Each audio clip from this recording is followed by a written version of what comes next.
On July the 17th, 1918, Russia's Tsar Nicholas II, his wife and 5 children, are reported to have been executed.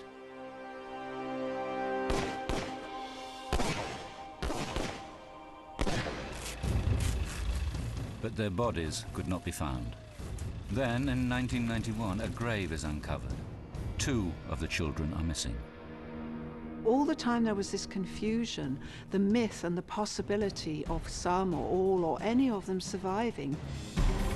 In 2007, a second burial site is unearthed. But can its contents finally reveal the true story of what happened to the lost royal children? Investigating unpublished reports of attempts to rescue the Tsar's family, and with access to leading forensic scientists, striving to extract evidence from severely degraded bones, we open the mystery files on the Romanovs.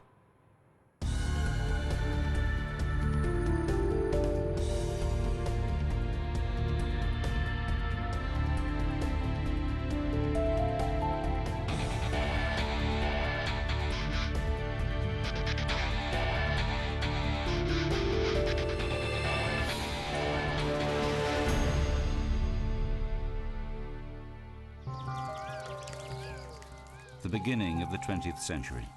The Romanov family are at the heart of Russian life. Tsar Nicholas II has been emperor since 1894. Helen Rappaport is a historian and author specializing in Russian history. She has studied in depth the private lives of the Romanovs. For the Russian people at large, for the peasantry, Nicholas was a divine being, and they did revere him. They did bow down and cross themselves whenever he passed. His Royal Highness Prince Michael of Kent is a distant relative of the Russian Tsar through the British royal family. He was a godlike figure to them. So that reverence was very, very powerful. With his German-born wife, the Tsarina Alexandra, they are the perfect royal couple. What really nailed the popularity of the Romanov family was undoubtedly those 5 extraordinarily beautiful children. Olga, Tatiana, Maria, and Anastasia are the 4 adored daughters. The youngest child is their son and heir to the throne, Alexei. The family's official residence is here, in the Winter Palace, St. Petersburg. Historian Charlotte Ziepwart has written extensively about the lives of the Romanovs.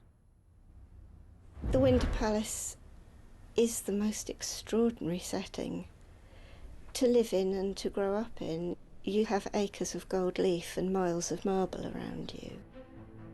But in stark contrast, by 1914, Russia is in turmoil. Germany declares war.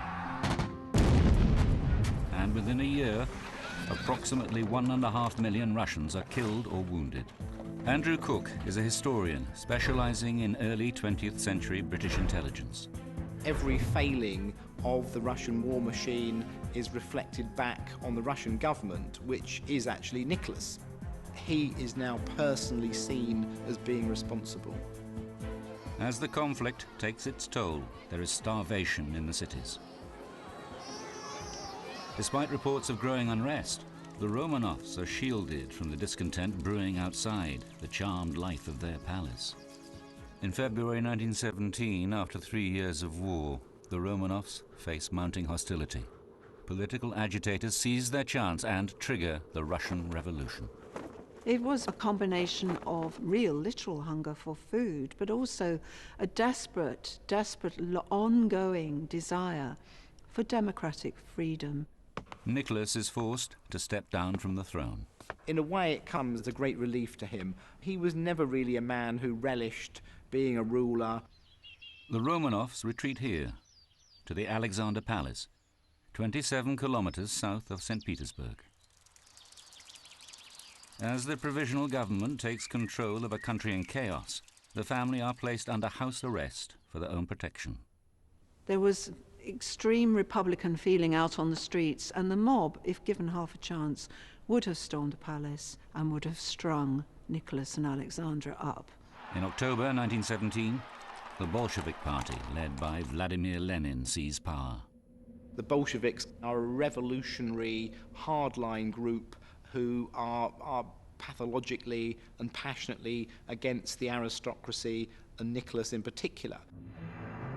The Tsar and his family are taken to the Bolshevik stronghold of Ekaterinburg in the Urals, over 1,700 kilometers from their home.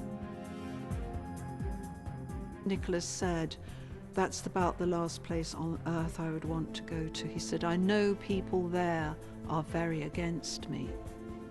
This is the heavily guarded house where the family are held as prisoners, under the control of a hard-line commandant, Yakov Yurovsky.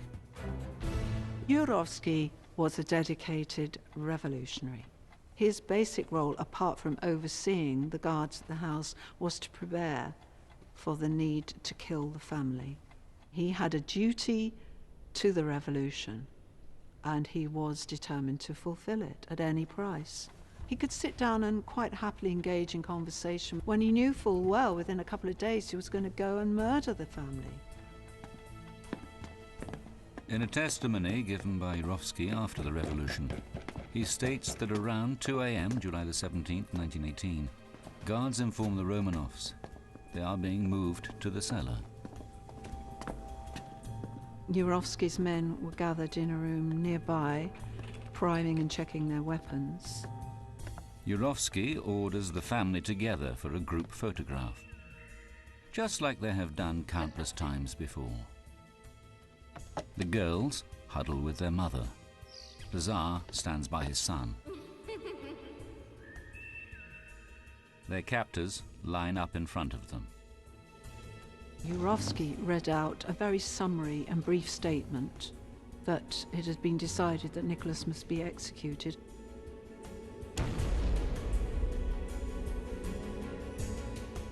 The family are in disbelief.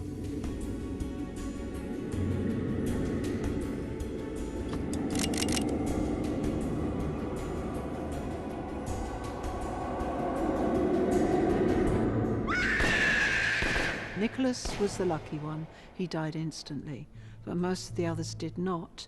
They suffered terribly. There was screaming and smoke, and people couldn't see what they were doing. One by one, each of the children are gunned down at point-blank range. In total, 103 shots are fired. This photograph of the cellar room is taken at the scene of the crime. Now the Bolsheviks need to ensure the bodies are not recovered and glorified by Tsarist sympathizers as martyrs. Yurovsky's written accounts describe the terrible events that follow. To dispose of the remains and leave no trace, the bloodied corpses are taken to remote woods. Peter Sarandinaki is part of an international team of investigators searching for the burial sites. Yurovsky gave the order to take the bodies out of the truck and decided right then and there to bury the bodies on a spot. But it is nearly dawn. Yurovsky and his men are afraid they will be spotted. Unceremoniously, the Romanovs are thrown into a pit, covered with acid and set alight. They had this idea that they were going to incinerate the corpses initially out in the forest. Now, had they done their homework? Had they checked how long it actually takes to burn one body in the open air? Depending on the heat, fire needs around 7 hours to consume tissue and fat, leaving the skeleton coated only in a greasy residue of burnt flesh.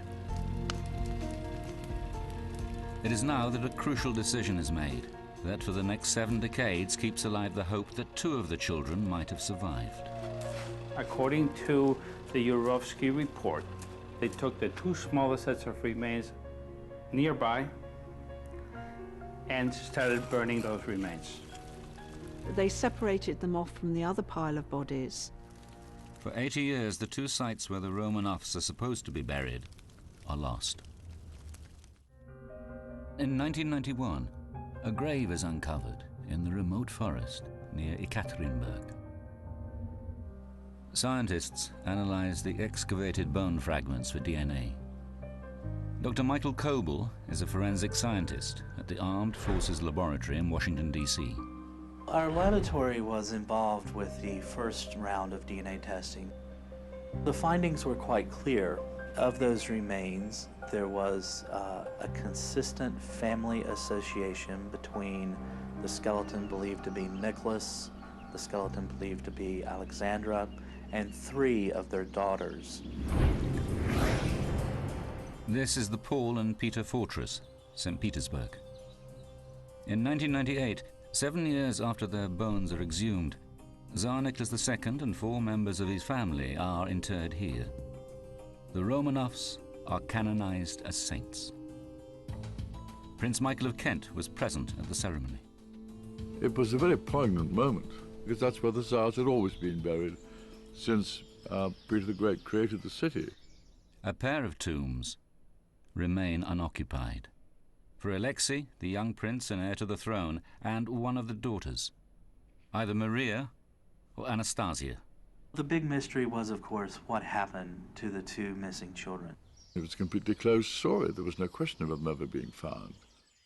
Determined to uncover the truth, year after year, Peter Sarandinaki and his team systematically searched the area around the Tsar's grave, looking for a second burial site. It's a 5-acre open meadow of grass surrounded by a forest on 3 sides. And on the eastern side is all swamp. We scraped off the top, roughly 10 centimeters of the soil, and to try to level the ground so that the ground penetrating radar would be able to go over it and be able to find anomalies. And we did not find anything. With no sign of 2 buried bodies, rumors emerge that Yurovsky's account of the assassination might be exaggerated, and that perhaps the missing children had escaped or been rescued after all. A plan took shape in the spring of 1917, 1 year before they are shot, while the family are being held in the Alexander Palace. There are enormous uncertainties surrounding what will happen and where they will go. The family are encouraged to leave the country. Nicholas turns to his close friend and relative, King George V. Well, they were first cousins, and they were in very affable terms together. They were very close. People often remarked how the 2 men bore a striking resemblance to each other. Nicholas requests to George that his family take refuge in England. He was very concerned about what was happening. It is thought that arrangements were made for a British ship to be waiting for the Romanov family at the port of Murmansk, 1,000 kilometers north of St. Petersburg. From there, they would sail to safety in the UK. George's initial instinct, like anybody's, was to offer refuge to his cousin. But there was a problem, and the problem was Alexandra was a German, and there was incredible anti-German feeling in Britain at the time. Faced with the prospect of political unrest at home in the UK, King George has no choice and is pressed to withdraw the invitation. It's undeniably the case that he's pulled up the drawbridge and that Nicholas and his family are now stranded in a very hostile environment. Proposals for the family to be officially exiled to the UK are shelved. When civil war erupts, the family are forced to leave St. Petersburg and are taken to Ekaterinburg. It seems their fate is sealed. The mansion house where the family are held is ominously renamed by the new government the House of Special Purpose. Heavily guarded, it becomes their prison. Nicholas writes in his diary, We have absolutely no news from outside, and it was a very despairing moment where you could tell, I think, that he'd given up all hope of rescue. But unknown to the Tsar, despite King George's official refusal to give the Romanovs asylum, rescuing them is still being considered in London. Behind closed doors, the British hatch a secret plot to free the family from their prison. Hidden for 90 years, documents now disclose how reconnaissance is assigned to one of their most senior spies in Russia. Stephen Alley is essentially a specialist. He was born in Russia, he spoke fluent Russian and could dissolve into everyday Russian life. This is Alley's notebook. Kept by his family over the generations, it contains entries from his trip to Ekaterinburg. His unique collection of documents really does shine a very bright light on what he was doing at that time. Intelligence work of that kind is exceptionally risky. If he had have been uncovered and arrested, you know, almost certainly he would have faced a firing squad. Ali's log also has a rough sketch of the location of the house where the Romanovs are being held. Together with Russian files, it is now possible to build up an accurate picture of their prison. The family are kept in a corner on the first floor in 4 rooms. We also know that on the same floor was a guard room. There are also guards at the top of the stairs, on the staircase itself. The family's quarters were surrounded by guards. We actually see lists naming the personnel and the individuals who were there. We can see their shifts. We can see how many there were. There were machine gun nests trained on the house from the bell tower of the church. There were machine gun placements in the garden, in the basement.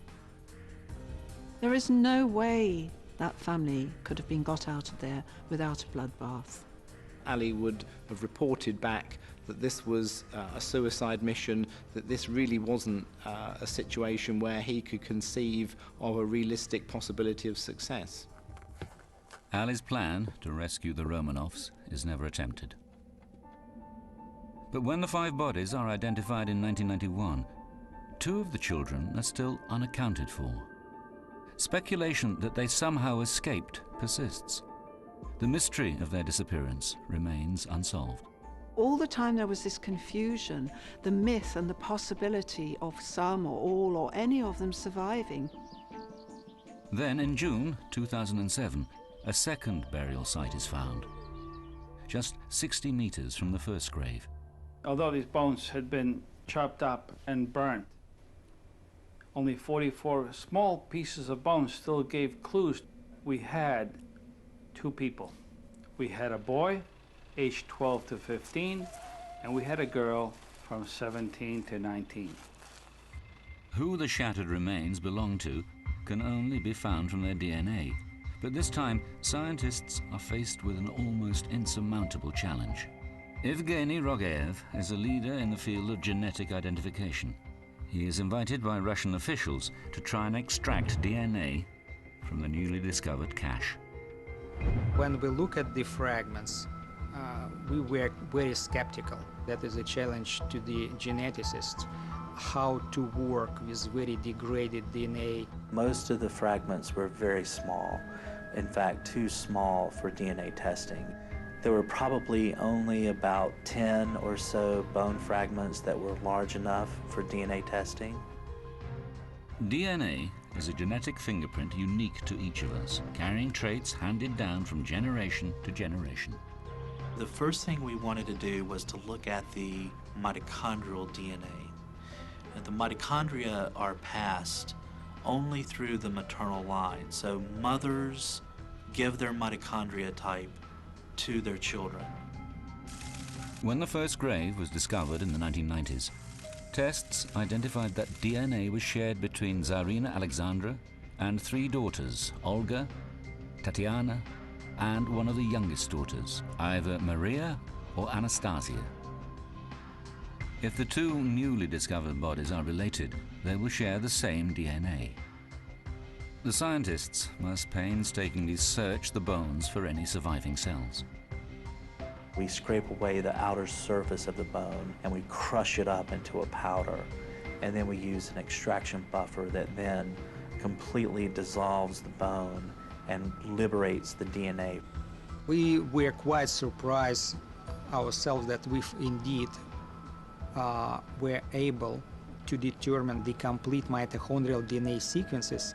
And what we found was that the leg bone believed to be from a female and the leg bone believed to be from a male both have the same mitochondrial DNA sequence as Alexandra.